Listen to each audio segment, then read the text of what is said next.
नाशिकमधील मालती IVF सेंटरला seal केलेलं आहे। नाशिक मनपाने ही कारवाई केली आहे। मंगळवारी डॉक्टर अमोल पाटील ठाणे पोलिसांनी त्याला अटक केलेली आहे। बदलापूरमध्ये स्त्रीबीज तस्करी प्रकरणामध्ये नाशिक कनेक्शन हे समोर आलं होतं आणि त्यानंतर ही कारवाई करण्यात आली आहे।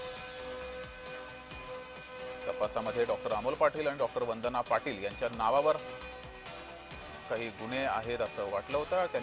त्यांचा सहभाग यामध्ये असावा, यानंतर ही कारवाई करण्यात आली आहे। अधिक माहिती घेऊया, आपले प्रतिनिधी किरण गुटूर आपल्या सोबत जोडलेत।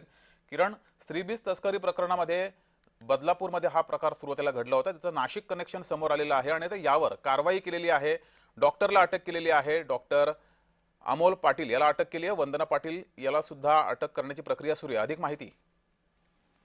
जगदीश, अतिशय महत्वाची ही कारवाई म्हणता येईल, कारण काही दिवसांपूर्वी बदलापूर येथे स्त्रीबीज एक रॅकेट प्रकरणी जी आहे ती घटना उघडकीस आलेली होती आणि त्यानंतर त्याचे धागेदोरे जे आहेत ते नाशिकपर्यंत येऊन ठेपलेले होते। नाशिकचं जे मालती हॉस्पिटल आहे, मालती IVF सेंटर आहे, इथले काही डॉक्युमेंट्स असतील किंवा सर्टिफिकेट असतील ते बदलापूरच्या केसमध्ये आढळलेले होते आणि त्यानंतर या सगळ्या प्रकरणाची चौकशी करत असताना नाशिकच्या IVF सेंटरला सुद्धा नोटीस जी आहे ते महापालिका प्रशासनाने दिलेली होती आणि इथले जे डॉक्टर आहेत, डॉक्टर अमोल पाटील, त्यांचा सहभाग खरं तर यामध्ये आहे अशा पद्धतीचा संशय महापालिका प्रशासनाला होता आणि काल डॉक्टर अमोल पाटील यांना सुद्धा नाशिक पोलिसांनी अटक केलेली आहे आणि आज त्यांचा जो IVF सेंटर आहे ते महापालिका प्रशासनाकडून सील करण्यात आलेला आहे आणि अधिक या सगळ्या प्रकरणात चौकशी, म्हणजे नेमका अमोल पाटीलांचा काय सहभाग होता, कशा पद्धतीने त्यांनी हे रॅकेट चालवत होते, त्या सगळ्या संदर्भात अधिक चौकशी महापालिका प्रशासनाचा आरोग्य विभाग आणि पोलीस हे दोघंही करताना आपल्याला बघायला मिळतात।